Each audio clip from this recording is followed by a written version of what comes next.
নমস্কার, দেখছেন কলকাতা টিভি। আপনাদের সঙ্গে রয়েছি আমি ঋষিকেশ। শুরু করছি সংবাদ সারাদিন। 1998 থেকে তৃণমূল কংগ্রেসের সঙ্গে যুক্ত আর আমি অভিষেককে মারব, কেন আমাকে গ্রেপ্তার করা হয়েছে বলতে পারবো না, কোর্টে তোলার সময় জানালেন ধৃতদের মধ্যে একজন। 1998 থেকে আমি তৃণমূলের সঙ্গে যুক্ত, তার প্রশ্ন তিনি তাহলে কি করে মারবেন অভিষেককে, কি বলেছেন ধৃত শুনবো। 1998 সাল থেকে তৃণমূল কংগ্রেসের সঙ্গে যুক্ত, আমি অভিষেককে মারবো? তুমি আমার সাথে যোগাযোগ করে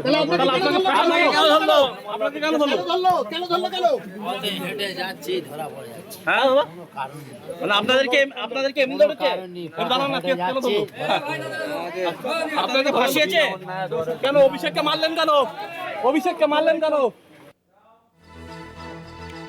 গতকাল সোনারপুরে অভিষেক বন্দ্যোপাধ্যায়ের হামলার ঘটনা, অভিষেক বন্দ্যোপাধ্যায়ের উপরে যে ঘটনা ঘটেছে তার উপরে ইট পাথর ছোড়া হয়, ডিম ছোড়া হয়, সেই ঘটনায় 7 জনকে গ্রেপ্তার করা হয়েছে। তাদের মধ্যে কারো কারো বক্তব্য যে তারা তো তৃণমূলের কর্মী, সে কারণে তাদেরকে গ্রেপ্তার করা হয়েছে, তারা মারেননি। প্রিয়গোপাল রয়েছে আমার সঙ্গে। প্রিয়গোপাল, এই ধৃতদের আর কি বক্তব্য?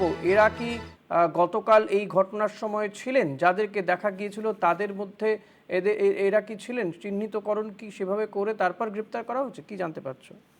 একদম। দেখো ঋষিদা, তোমাকে যেটা বলে রাখবো যে গতকাল অভিষেক বন্দ্যোপাধ্যায়ের হামলার ঘটনায় কিন্তু অফিসিয়ালি ভাবে যেটা জানানো হয়েছে যে 5 জনকে গ্রেপ্তার করা হয়েছে এবং সেই 5 জনকে কিন্তু আজ বারুইপুর মহকুমা আদালতে পেশ করা হলো। এবং পেশ করার সময় তাদের একাধিকের দাবি, এবং তাদের মধ্যে একজন দাবি করেন যে 1998 সাল থেকে তিনি তৃণমূল কংগ্রেস করেন এবং অভিষেক বন্দ্যোপাধ্যায় যখন এসেছিলেন তখন তাদের সঙ্গে তাদের সঙ্গেই আলোচনা করে এসেছিলেন এবং সেই কারণে এদেরকে কেন গ্রেপ্তার করা হয়েছে তারা নিজেই বুঝতে পারছেন না।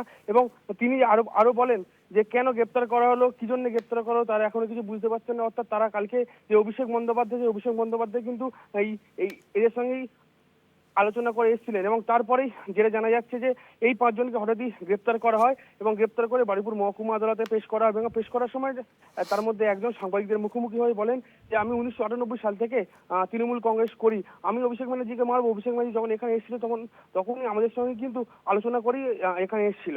অতএব তাদের মধ্যে কিন্তু যে কজনকে ধরা হয়েছে তারা কিন্তু স্বীকার করছে তারা তৃণমূল কংগ্রেস কর্মী। ধন্যবাদ প্রিয়গোপাল। কথা বলছিলাম প্রতিনিধি প্রিয়গোপাল মুখোপাধ্যায়ের সঙ্গে।